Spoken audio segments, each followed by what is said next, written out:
Hello, my dear viewers. My name is Anwar Hussain Barbiya, and I welcome you to my channel AHB Physics. So, we are studying magnetism and matter in class 12 physics. So, for class 12, we are studying chapter 5. It is magnetism and matter. So, we have already 8 lectures. So, this will be lecture 9th in magnetism and matter. So in this lecture, if you go through NCERT, अगर आप NCERT को देखते हो तो वहाँ पे एक topic है मैग्नेटाइजेशन एंड मैग्नेटिक इंटेंसिटी बोल के. Magnetization, the topic is magnetization and magnetic intensity. तो एक्चुअली वैसा उस टॉपिक के रिलेटेड जितने भी चीज़ है वो सारे चीज़ हम लोग यहाँ पे पढ़ेंगे. तो एक्चुअली उस टॉपिक के सीधा रिलेटेड कुछ नहीं है. यहाँ पे क्या बहुत सारा डेफिनेशन है, इसके अंदर बहुत सारा डेफिनेशन है. बाद में हम लोग 2 डेरिवेशंस करेंगे. तो ये सारे चीज जो है आपका मैग्नेटाइजेशन एंड मैग्नेटिक इंटेंसिटी के अंदर आता है. तो सबसे पहला चीज जो हम लोग पढ़ेंगे वो है मैग्नेटिक फ्लक्स. फिर हम लोग पढ़ेंगे magnetic flux density, then magnetization, intensity of magnetisation, और इसके आगे बहुत सारे चीज और आने वाला है. ठीक है. सबसे पहला चीज है मैग्नेटिक फ्लक्स. सो ये टर्म जो है बिल्कुल रिलेटेड है to electric flux. What is electric flux? Electric flux is defined as the number of electric lines of force that pass through a surface normally. किसी एक सरफेस में से कितने इलेक्ट्रिक फ्लक्स, कितने इलेक्ट्रिक फील्ड लाइंस गुजरता है उसको हम लोग क्या बोलते हैं? इलेक्ट्रिक फ्लक्स बोलते हैं. जैसे मान लीजिए ये कोई एक सरफेस है, दिस इज ए सरफेस. इस सरफेस से कितने इलेक्ट्रिक फील्ड लाइंस गुजरता है? मान लीजिए 1 2 3 4. सो जितने इलेक्ट्रिक फील्ड लाइंस गुजरता है, लेकिन इलेक्ट्रिक फील्ड लाइंस कैसे गुजरना चाहिए? परपेंडिकुलरली गुजरना चाहिए. So the number of electric field lines that pass through a surface perpendicularly और normally we call it as electric flux. ठीक है. So how can we define magnetic flux? The number of magnetic field lines that pass through a surface, the magnetic number of magnetic field lines that pass through a surface normally is called magnetic flux. तो आप definition देखिए, as it is आपको ऐसे सीखना है और आपको exam के लिए प्रिपेयर रहना है. एग्जाम में इनका डेफिनेशंस आता है. ठीक है. तो यहाँ से 3 डेफिनेशन उठा के आप 3 मार्क के लिए इजीली दे सकते हैं. सो what is magnetic flux? The number of magnetic lines of force passing normally through a surface is called magnetic flux. Means अगर हम कंसीडर करते हैं हमारे पास कोई एनी सरफेस है, मान लीजिए से this is a surface. Suppose the area of this surface is a. इस सरफेस का टोटल एरिया कितना है? ए है. तो इसके अंदर से कितना मैग्नेटिक फील्ड लाइंस गुजरता है? सो the number of magnetic field lines that pass through this surface normally. लेकिन ये मैग्नेटिक फील्ड लाइन कैसे गुजरना चाहिए? परपेंडिकुलरली गुजरना चाहिए. तो कितने मैग्नेटिक फील्ड लाइंस इस सरफेस से परपेंडिकुलरली गुजरता है, that gives us magnetic flux. So what is the SI unit of magnetic flux? SI unit of magnetic flux is Weber, WEBER, और इसको हम लोग रिप्रेजेंटेशन करते हैं कैपिटल W और B से. So simple, what is magnetic flux? किसी एक सरफेस में से कितना किसी सरफेस में से कितना मैग्नेटिक फील्ड लाइंस परपेंडिकुलरली गुजरता है, उस चीज को हम लोग क्या बोलते हैं? मैग्नेटिक फ्लक्स बोलते हैं. नेक्स्ट आता है आपका magnetic flux density. Magnetic flux density, इसका मतलब क्या है? Flux density. इसको हम लोग फ्लक्स डेंसिटी भी बोल सकते हैं. So flux density we denote it as B. So magnetic flux density होने से ज्यादा क्लियर होता है, means it is magnetic. We denote it as B. आप लोग बोलेंगे सर ये तो मैग्नेटिक फील्ड का सिंबल है. Yes, it is magnetic field का सिंबल. इसको हम लोग मैग्नेटिक फील्ड इंडक्शन भी बोलते हैं, मैग्नेटिक फ्लक्स डेंसिटी भी बोलते हैं. आगे उसका और भी नाम मिलेगा आपको. ठीक है. Now we are studying it as magnetic flux density. Magnetic flux density का मतलब क्या है? किसी एक सरफेस में से the number of magnetic field lines that will pass through a surface that pass through a unit area. इसका मतलब क्या है? मान लीजिए ये हमारे पास कोई एक सरफेस है, इसमें से अगर मैं बोलता हूँ 10 मैग्नेटिक फील्ड लाइंस गुजरा है, ठीक है, और दूसरा एक कंडीशन पकड़ रहा हूँ इसमें से 100 मैग्नेटिक फील्ड लाइंस गुजर रहा है, तो सरफेस सेम है. तो किसमें फ्लक्स डेंसिटी ज्यादा है? जिसमें ज्यादा फील्ड लाइन गुजर रहा है. पहला केस में 10 जा रहा है, सेकंड केस में 100 जा रहा है. तो जिस केस में 100 जा रहा है उसमें फ्लक्स का डेंसिटी ज्यादा है. इसका मतलब फील्ड लाइंस का डेंसिटी ज्यादा है. तो अगर हम लोग बोलते हैं the number of field lines that will pass through a unit area normally we call it as magnetic flux density. Means unit area के अंदर से कितने मैग्नेटिक फील्ड लाइंस गुजरता है उसको हम लोग क्या बोलते हैं? Magnetic flux density. So magnetic flux density is the number of magnetic field lines और magnetic lines of force passing normally through a unit area. तो ये एरिया जब when this area becomes 1 metre square, अगर हम लोग मान लेते कि ये एरिया कितना है 1 मीटर स्क्वायर है, so if the area is 1 metre square, उसके अंदर से जितना फील्ड लाइंस गुजरेगा that will be our magnetic flux density. तो number of magnetic field lines of force passing normally through a unit area, किसी एक unit area के अंदर से कितना मैग्नेटिक फील्ड लाइंस नॉर्मली गुजरता है, we define it as magnetic flux density. So flux density is given as B equal to phi B by A. So magnetic flux density is defined as the ratio of magnetic flux per unit area. Flux per unit area. So flux per unit area is called flux density. So phi B is given as BA. तो आप लोगों ने electric flux में पढ़ा था, याद होगा. What is electric flux? Electric flux is denoted as phi suffix E. We call it as E vector dot A vector. है कि नहीं है? Electric flux is given as E vector dot A vector. So what is the magnitude? The magnitude is E A cos theta. Clear? So similar way we can represent the magnetic flux also. So how can we represent the magnetic flux? In general, magnetic flux density can be given as phi suffix B will be equal to B vector dot A vector. So magnetic field vector dot product of magnetic field vector and area vector. The magnitude is given as BA cos theta. That is phi B is given as BA cos theta. तो आप इस चीज को भी use कर सकते हो. Magnetic flux is given as BA cos theta. Same electric flux के साथ. So what is the SI unit of flux density? The SI unit of flux density is Tesla. So this Tesla is actually the derived SI unit. What is it? It is the derived SI unit. अगर आप यहाँ से देखेंगे then what is B? B is equal to phi B upon A. So phi B का SI unit क्या है? Weber है. और एरिया, A का मतलब क्या एरिया है, SI unit क्या है? Metre square. इसका मतलब इसका एक्चुअल SI unit क्या होना चाहिए? Weber per metre square. Actual SI unit क्या है? Actual SI unit is weber per metre square. लेकिन इसका जो डेराइव्ड एसआई यूनिट है that derived SI unit is tesla. ठीक है, तो इन दोनों चीज को मैंने आपको एक्सप्लेन किया है और इसको एक्सप्लेनेशन के लिए मुझे स्पेस की जरूरत है. तो आप लोग अभी क्या कीजिए, पोज मारिए और इस चीज को लिख लीजिए, पूरा चीज को लिख लीजिए, मैं आपको एक्सप्लेन कर रहा हूं. ठीक है, so we have studied magnetic flux and magnetic flux density.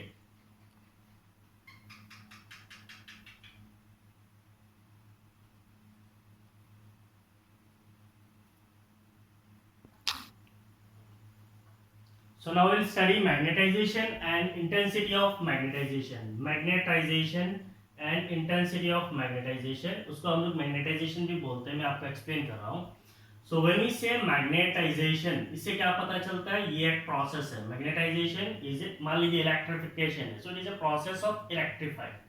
What is magnetization? It is a process of magnify, means magnetize.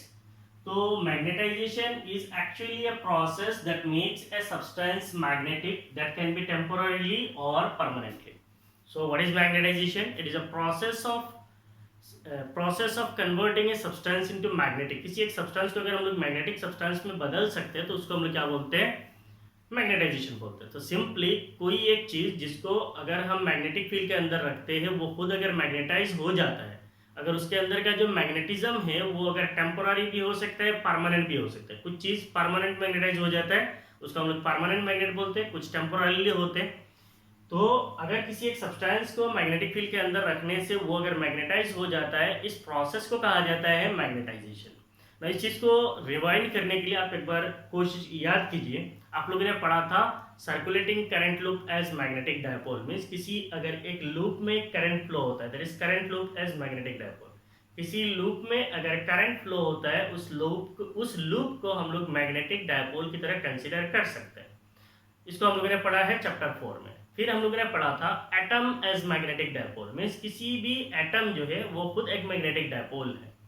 तो एटम में बेसिकली क्या होता है? एटम में बेसिकली इलेक्ट्रॉन्स होता है और इलेक्ट्रॉन्स क्या करता है? अपना अपना ऑर्बिट्स पे चक्कर लगाता है. तो we call it as circulating electrons. So the electrons orbiting in their orbit, electron जो सर्कुलेट करता है अपना ऑर्बिट पे, उसकी वजह से एक मैग्नेटिक मूवमेंट पैदा होता है. What is that magnetic movement? Due to a revolving electron. अगर हम लोग बोलते कोई एक ऑर्बिट है, ऑर्बिट पे अगर कोई इलेक्ट्रॉन अगर रोटेट करता है तो हम लोग ने इसको डिराइव किया था, the magnetic moment of this electron is given as minus e divided by twice m l vector. So what is this E? It is charge of electron, m is mass of electron, l vector is angular momentum, m vector is magnetic moment of electron. m vector is magnetic moment of electron. इसका मतलब जो हमारा atom होता है, उन atom पे जो electrons होता है, उन इलेक्ट्रॉन्स की रोटेशन की वजह से एक मैग्नेटिक मोमेंट होता है, उसको हम लोग बोलते हैं एटॉमिक मैग्नेटिक मोमेंट। इसके हम लोगों ने एक टर्म भी पढ़ा था, ऑर्बिटल मैग्नेटिक मोमेंट, है कि नहीं है। तो इलेक्ट्रॉन्स अपना ऑर्बिट पे जब चक्कर लगाता है, we consider it as circulating current loop, और सर्कुलेटिंग करंट लूप की वजह से मैग्नेटिक मोमेंट आता है, उसको हम लोग बोलते हैं magnetic moment due two electrons. उसको भी हम लोगों ने पढ़ लिया है ना। इतना सारा बोलने के पीछे कहानी क्या है, मीन्स अगर हम लोग कोई एक सब्सटेंस लेते हैं, मान लीजिए ये कोई एक सब्सटेंस है, any substance, it is a magnetic substance.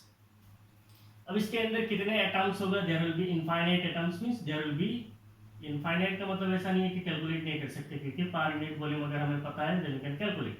So there will be a definite number of atoms, there is a definite number of atom.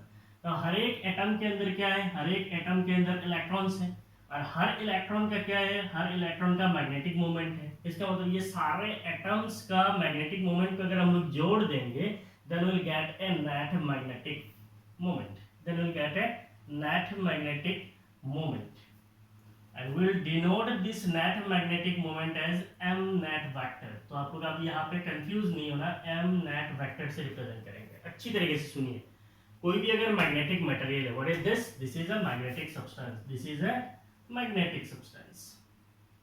Any substance that can be magnetised is called a magnetic substance. ये एक magnetic substance है। इसको अगर हम लोग ऐसे ही सोचेंगे तो इसके अंदर एटम्स है, और एटम में सर्कुलेटिंग इलेक्ट्रॉन्स है, उन इलेक्ट्रॉन्स की वजह से मैग्नेटिक मोमेंट है। तो सारे एटम्स को अगर हम लोग एक साथ जोड़ देंगे तो इनका एक एक का जो मैग्नेटिक मोमेंट वेक्टर है, मान लीजिए एक का m वेक्टर है, तो m vector m vector m vector जितने भी मैग्नेटिक मोमेंट है वो सारे वेक्टोरिकली ऐड हो जाएगा, and we will get a net magnetic field due to this substance, we call it as net magnetic moment vector. ठीक है, तो अब यहाँ पे आपको एक चीज याद आ रहा होगा, व्हाट इज दिस m। हम लोग इस m को अब तक किससे रिप्रेजेंट कर रहे थे, पोल स्ट्रेंथ से। किससे, पोल स्ट्रेंथ से। और कैपिटल M हम किस चीज के लिए यूज कर रहे थे, मैग्नेटिक मोमेंट के लिए। तो अभी यहाँ पे थोड़ा मैग्नेटिक मोमेंट, यहाँ पे बहुत सारा टर्म है, तो इसको रिप्लेस करने के लिए मैं भी एनसीईआरटी वाला ले रहा हूँ m वेक्टर। तो यहाँ पे मैं दूसरा सिंबल I भी लेके पहले पढ़ाता था, लेकिन इससे कंफ्यूजन क्रिएट हो जाता है। So now we are considering m vector. ठीक है, तो इसमें मैं बाद में जा रहा हूँ। सिंपली कोई एक सब्सटेंस है, इसका एक इलेक्ट्रॉन का मैग्नेटिक मोमेंट होता है, एक एटम का मैग्नेटिक मोमेंट है, सारे मैग्नेटिक मोमेंट को अगर हम लोग जोड़ देंगे then will get the net magnetic moment, we call it as m net vector. हमने अभी तक m को रिप्रेजेंट किया था पोल स्ट्रेंथ के लिए, तो अभी हम लोग m को यूज कर रहे हैं, m नेट को यूज कर रहे हैं net magnetic moment of substance. Substance का नेट मैग्नेटिक मोमेंट के लिए m नेट वेक्टर से रिप्रेजेंट करेंगे। Capital M it is magnetic moment है, तो यहाँ पे हम लोग कैपिटल M को यूज करेंगे मैग्नेटाइजेशन के लिए। ठीक है, तो आगे मैं बोल रहा हूँ, अभी खाली सुनते जाओ। अब हम लोग पढ़ने वाले हैं मैग्नेटाइजेशन।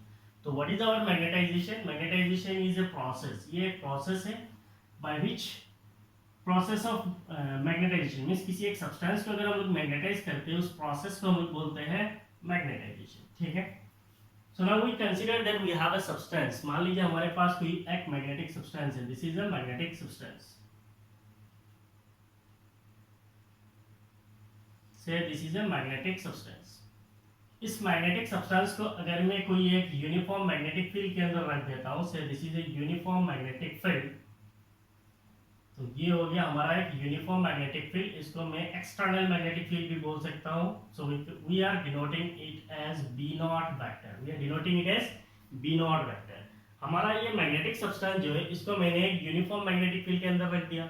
अब ये जो मेरा मैग्नेटिक सब्सटेंस है, ये मेरा मैग्नेटिक सब्सटेंस है, इस सब्सटेंस के ऊपर एक मैग्नेटिक फील्ड लग रहा है। कैसे लग रहा है, ऐसे, तो ऐसे जा रहा है। इसका मतलब ये साइड में क्या है, नॉर्थ है एक्सटर्नल मैग्नेट का, और इधर क्या है, साउथ है, तो इधर से मैग्नेटिक फील्ड जा रहा है ना। इसके अंदर क्या होगा, एटॉमिक मैग्नेटिक मोमेंट होगा। इसके अंदर क्या होगा, एटॉमिक मैग्नेटिक मोमेंट, मींस हर एक एटम जो है वो मैग्नेटिक मोमेंट पैदा करेगा। अब ये एटॉमिक मैग्नेटिक मोमेंट कैसे अलाइन होगा, इधर नॉर्थ है, इसका मतलब सारे एटॉमिक सारे एटम्स का जो साउथ पोल है वो लेफ्ट साइड में शिफ्ट हो जाएगा। जस्ट एज्यूम करो सारे किधर से शिफ्ट हो जाएगा, लेफ्ट साइड में। होगा या नहीं होगा? इधर नॉर्थ है इधर साउथ है, तो अंदर पे मैग्नेटिक फील्ड ऐसे जा रहा है, तो इसके अंदर जो एटम्स है उनका जो मैग्नेटिक मोमेंट है साउथ इधर आ जाएगा, नॉर्थ किधर आ जाएगा, इधर इधर इधर इधर। नाउ ये जो मैग्नेट है, अगर मैं इस सब्सटेंस की बात अगर हम लोग करेंगे तो एक्सटर्नल मैग्नेटिक फील्ड कैसा है, ये हो गया एक्सटर्नल मैग्नेटिक फील्ड। नाउ ये सारे रिजल्टेंट मिलके लेफ्ट साइड में क्या आ जाएगा, साउथ, ये साइड में क्या आ जाएगा, नॉर्थ। मीन सारे साउथ साउथ साउथ साउथ मिलके ये साइड हो जाएगा साउथ और ये साइड हो जाएगा नॉर्थ।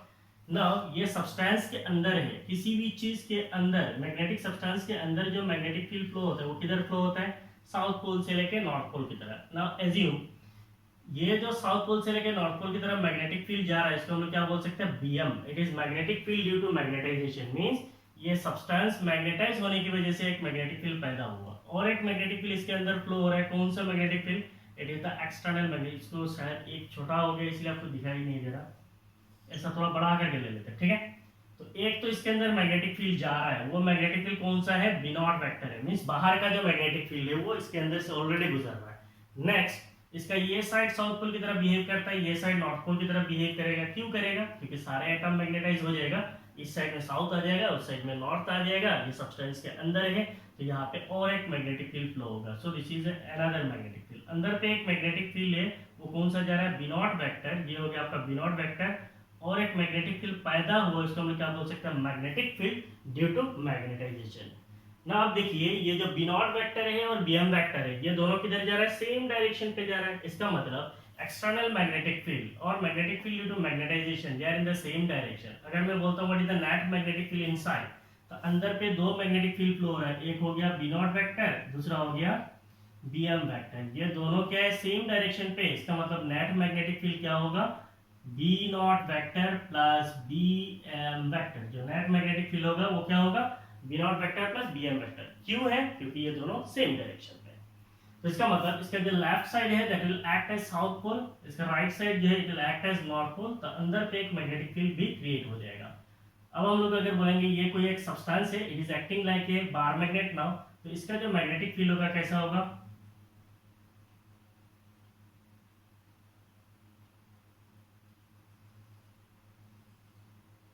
अंदर पे ऐसे जाएगा, बाहर में नॉर्थ से साउथ की तरफ जाएगा। तो फिर अगर हम लोग दूसरा एक फील्ड लाइन कंसीडर कर लेते हैं, ये कैसा होगा, अंदर पे ऐसा बाहर में ऐसा। अब इधर अगर हम लोग कंसीडर करेंगे, अंदर से साउथ से लेकर नॉर्थ की तरफ, बाहर में नॉर्थ से साउथ की तरफ।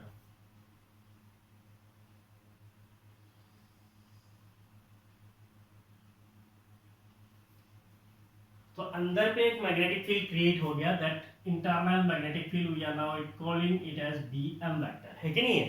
तो बाहर का मैग्नेटिक फील्ड क्या है, बी नॉट वेक्टर, उसको हम लोग मैग्नेटाइजिंग फील्ड भी बोल सकते हैं। इसको हम लोग क्या बोल सकते हैं, मैग्नेटाइजिंग फील्ड।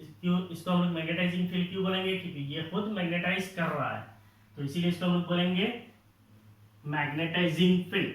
और बीएम जो है वो सब्सटेंस के अंदर मैग्नेटाइजेशन होने की वजह से पैदा हुआ, इसीलिए इसको हम लोग बोलेंगे magnetic field due to magnetisation. तो यहाँ पे हम लोग बी नॉट वेक्टर, इसको हम लोग क्या बोलेंगे, it is the magnetising field. It is the magnetising field. जो फील्ड मैग्नेटाइज करता है उसको हम लोग बोलेंगे मैग्नेटाइजिंग फील्ड। और अंदर पे एक मैग्नेटिक फील्ड बनता है, उसको हम लोग बोलते हैं magnetic field due to magnetisation. Magnetic field due to magnetisation.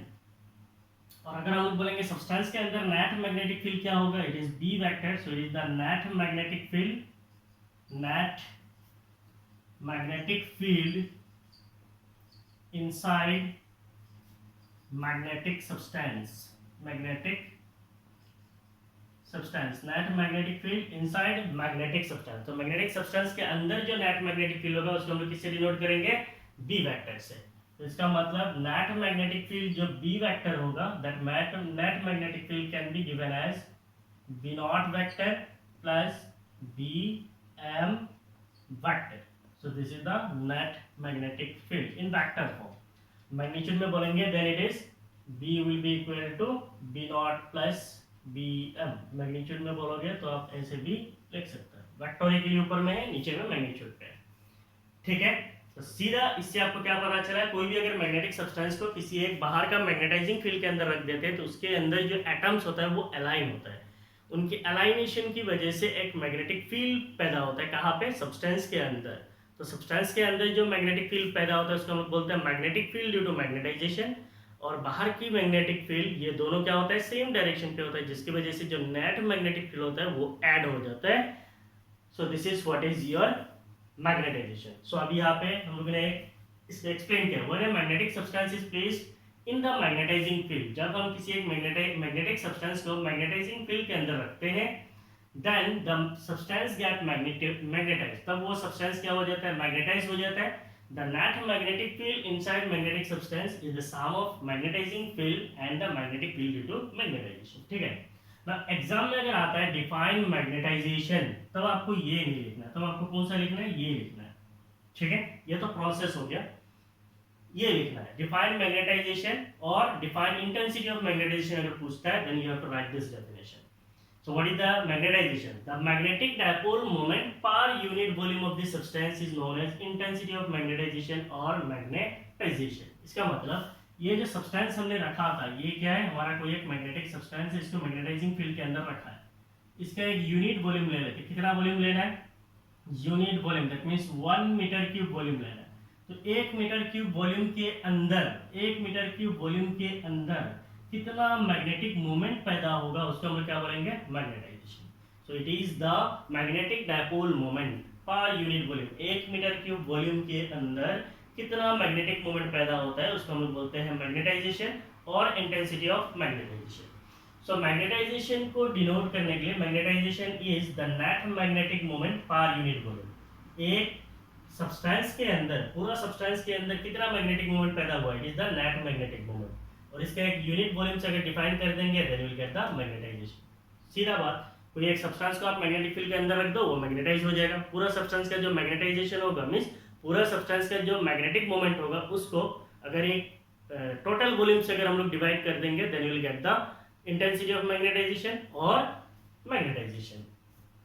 Now ऊपर में क्या है? Net magnetic moment. Magnetic moment का ऐसा यूनिट क्या है? ऐसा unit is ampere magnetic moment, it is ampere metre square. और नीचे में क्या वॉल्यूम है, तो इसका ऐसा यूनिट क्या है? मीटर क्यूब है। तो इसका मतलब इसका ऐसा यूनिट क्या बन जाएगा? Ampere per metre. तो इसीलिए हम लोगों ने लिखा है ऐसा unit of magnetisation is ampere per metre with dimension. तो ampere is A, metre inverse इसका मतलब L inverse. So the dimension is L inverse A.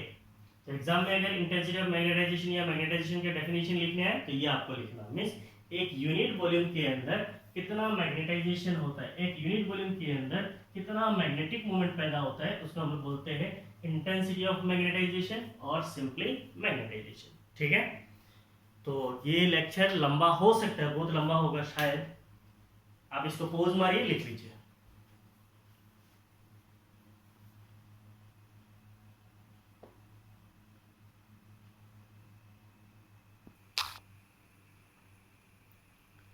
So now we'll study two more definitions. One is intensity of magnetizing field, the other is magnetic intensity. Intensity of magnetizing field. तो हमें यहाँ पे कोई doubt नहीं है, what is magnetising field. Magnetising field क्या है? जो मैग्नेटिक फील्ड मैग्नेटाइज करता है उसको बोलते हैं मैग्नेटाइजिंग फील्ड। तो जैसे हम लोगों ने एग्जांपल लिया था, जैसे ये हमारा कोई मैग्नेटिक सब्सटेंस है, इसमें जो फील्ड हम लोग अप्लाई करते हैं, so the field that we are applying to magnetise it, जिस फील्ड से हम इस सब्सटेंस को मैग्नेटाइज करते हैं उस फील्ड को हम लोग क्या बोलते हैं? Magnetising field, that is B naught. Magnetic intensity means intensity of magnetising field. तो इस फील्ड का कितना इंटेंसिटी है, इस फील्ड का कितना इंटेंसिटी है मैग्नेटाइज करने का, उसको बोलते हैं magnetic intensity of magnetising field. So how can we define intensity of magnetising field? ये मैग्नेटिक फील्ड इस सब्सटेंस को कितना मैग्नेटाइज करता है उसको हम बोलते हैं इंटेंसिटी ऑफ मैग्नेटाइजिंग फील्ड। और you can say the amount by which the magnetizing field can magnetize a substance, we call it as intensity of magnetizing field or we call it as magnetic intensity। ये भी एक vector quantity है। सी यहाँ पे सारे term जो है related है, तो इसीलिए एक एक टर्म को अच्छी तरीके से क्लियर करते जाना, आपको कोई डाउट नहीं होगा। हमारे पास कोई मैग्नेटाइजिंग फील्ड है, मींस कोई एक फील्ड है जिससे हम मैग्नेटाइज करते हैं उसको बोलते हैं मैग्नेटाइजिंग फील्ड। कोई सब्सटेंस को रखते हैं वो मैग्नेटाइज होता है, उस प्रोसेस को कहा जाता है मैग्नेटाइजेशन। उस सब्सटेंस के अंदर 1 मीटर क्यूब वॉल्यूम पे कितना मैग्नेटिक मोमेंट पैदा होता है उसको बोलते हैं magnetisation. Intensity of magnetising field का मतलब है वो जो फील्ड जिसको हम लोग यूज कर रहे हैं मैग्नेटाइज करने के लिए, उस फील्ड का कितना पावर है, कितना मीन्स कितना वो इंटेंस है किसी चीज को मैग्नेटाइज करने के लिए, उसको हम लोग बोलते हैं intensity of magnetising field. So what is the statement? The degree और एक्सटेंट इज द पावर, और वी कैन से डिग्री और the extent to which the magnetising field can magnetise a substance. Magnetising field किसी एक substance को कितना magnetize कर सकता है, उस चीज को कहा जाता है intensity of magnetising field. It is the degree और the extent to which a magnetizing field can magnetise a substance. एक मैग्नेटाइजिंग फील्ड किसी मैग्नेटिक सब्सटेंस को कितना मैग्नेटाइज कर सकता है उसको कहते हैं intensity of magnetization. And intensity of magnetisation is defined as the ratio of magnitude of magnetizing field to the permeability of free space, that is B naught by mu naught. B naught is intensity of B naught is magnetizing field, that is the magnitude of magnetizing field. Mu naught is permeability of free space, so it is B naught by mu naught.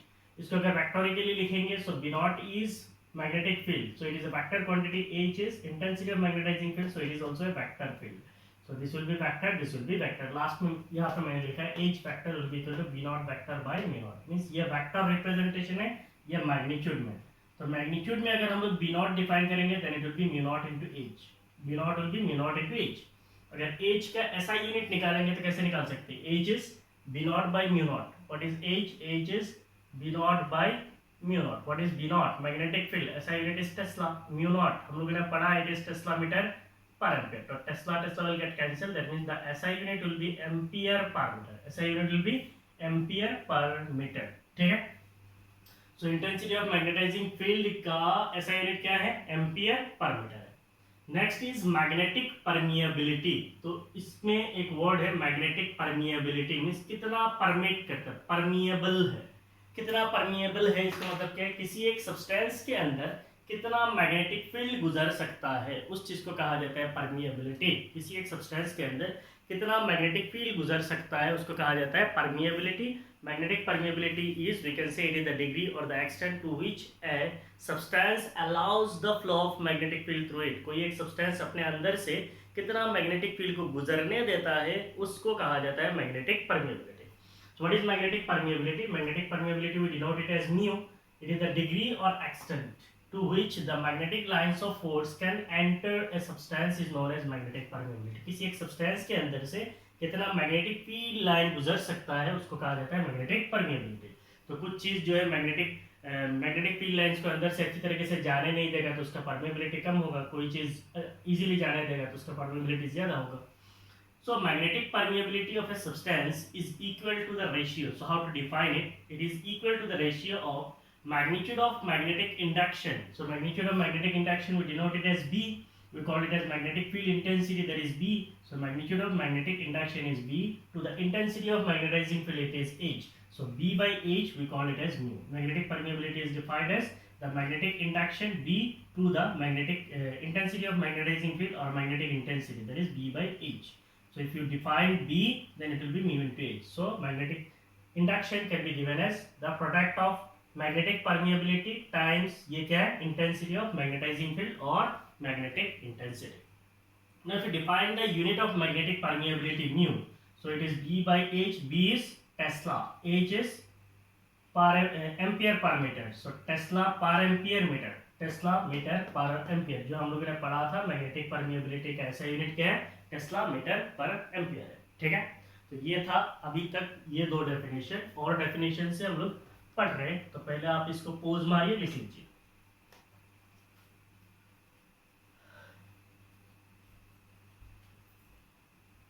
Pose and right.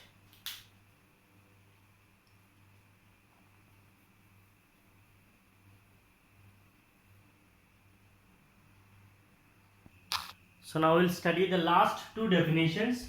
One is relative magnetic permeability and the other is magnetic susceptibility. So magnetic permeability we have already studied. So what is relative magnetic permeability? So it is like आप लोगों ने जो पढ़ा था electricity में, sorry electrostatics में, एक था आपका permittivity of free space. What is permittivity of free space? We denote it as epsilon naught. दूसरा आप लोगों ने पढ़ा था absolute permittivity, we denote it as epsilon. और एक पढ़ा था आप लोगों ने रिलेटिव परमिटिविटी, वो क्या है? एप्सिलॉन आर है। सेम चीज है। So how to define relative permittivity? It is force in air or vacuum to the force in medium. So force in medium इधर क्या है? वैक्यूम है, इधर इज एयर और वैक्यूम। ये कितना था? 1/4 pi epsilon naught Q1 Q2 divided by R square. ये कितना है? 1/4 pi epsilon Q1 Q2 divided by R square. तो इसका मतलब एप्सिलॉन आर क्या था? It is epsilon divided by epsilon naught. So the ratio of absolute permittivity to the permittivity of free space, we call it as epsilon is permittivity of medium. So permittivity of medium to the permittivity of free space, we call it as relative permittivity. Same यहाँ पे है, यहाँ पे देखिए कहाँ पे लिखे? यहाँ पे mu r, it is the permeability of medium to the permeability in vacuum. We call it as relative magnetic permeability. So relative magnetic permeability we denote it as mu r. It is the ratio of flux density in the material or magnetic induction B in the material to the flux density in vacuum is known as relative magnetic permeability. इसका मतलब क्या है? अगर हम बोलते हैं हमारे पास कोई एक सब्सटेंस है, कोई एक मैग्नेटिक फील्ड है, मान लो ये कोई एक मैग्नेटिक फील्ड है and this magnetic field is passing through air. ये किधर से गुजर रहा है? एयर से। तो इसका जो इंटेंसिटी है we call it as magnetic field, intensity of magnetising field, that is B naught vector. ये हो गया। कहाँ पे लिखा है? To the flux density in vacuum. So flux density in vacuum क्या है? वी नॉट है। The ratio of the flux density in material. तो अगर हम लोग बोलते हैं कोई एक मैग्नेटिक मटेरियल है, इसके अंदर फ्लक्स डेंसिटी क्या है? बी है, that is the net magnetic field. We call it as flux density or magnetic field induction in the material to the magnetic field induction in air, it is the ratio, and that ratio is called relative magnetic permeability. So the ratio of flux density in material or magnetic induction B in the material to the flux density in vacuum is known as relative magnetic permeability. So relative magnetic permeability we denote it as mu r. It is the field induction, that is flux density in the material to the flux density in vacuum. In material we call it as mu naught h. अभी हम लोगों ने derive किया है। In vacuum we can denote it as mu naught h, that is magnetic intensity in vacuum is proportional to intensity of magnetizing field. So V naught equal to mu naught into h. So h will get cancelled, we'll have mu by mu naught. So mu r is mu by mu naught. So mu will be equal to mu naught mu r. Now mu r is equal to mu by mu naught. So same quantity का ratio, so that means it is unitless as well as it is dimensionless. और एक important definition है, वो है magnetic susceptibility. जैसे हम लोगों ने इलेक्ट्रिक ससेप्टिबिलिटी पढ़ा था, वैसे यहाँ पे मैग्नेटिक ससेप्टिबिलिटी है, denoted as psi m. It is the property of a substance which shows how easily the substance can be magnetized when placed in the magnetizing field. So magnetic susceptibility क्या है? ये एक property है, and this property tells how easily the substance can be magnetized when placed in magnetizing field. किसी एक substance को magnetising field के अंदर रखने से वो कितना इजीली मैग्नेटाइज हो जाता है, उस क्वांटिटी को कहा जाता है मैग्नेटिक ससेप्टिबिलिटी। तो magnetic susceptibility is equal to the ratio, तो यह definition is equal to the ratio of intensity of magnetisation. Intensity of magnetisation का मतलब क्या है? Magnetisation. It is the net magnetic moment induced per unit volume. एक unit volume पे जो magnetic moment पैदा होता है उसको बोलते हैं मैग्नेटाइजेशन, और intensity of magnetisation denoted as capital M to the intensity of magnetizing field, that is H. So magnetic susceptibility psi m is given as m by h. या से अगर हम लोग m निकालेंगे, that is magnetization, it will be psi m h. Vectorically लिखेंगे, then m vector will be equal to psi m h vector. So what is this psi m? It has no unit. m h ये दोनों क्या है? Magnetization है, तो इसका मतलब दोनों का यूनिट सेम होगा, so it will not have any unit. So that means psi m is having no unit. It is just a number. तो psi m जो है ये just एक नंबर है, ठीक है। तो मैं सोचा था इसके अंदर और दो टॉपिक्स है, एक न्यूमेरिकल है, वो सारा यहाँ पे डाल देंगे, लेकिन ये वीडियो का लेंथ मुझे जितना लग रहा है ज़्यादा हो जा रहा है। सो आई होप नहीं, यहीं पे हम लोग कंक्लूड कर लेते हैं विथ डेफिनेशंस ओनली। आगे दो छोटा छोटा डेरिवेशन है और एक न्यूमेरिकल है, उसको बाद में करेंगे, ठीक है। So next lecture will meet with that. Till then आप अच्छी तरीके से पढ़िए, दिल लगा कर पढ़िए, ठीक है। और अगर आप मेरे चैनल पे नए हो, please subscribe my channel, please share my videos with your friends, and if you really like my videos, please like it, ठीक है। Thank you, bye bye.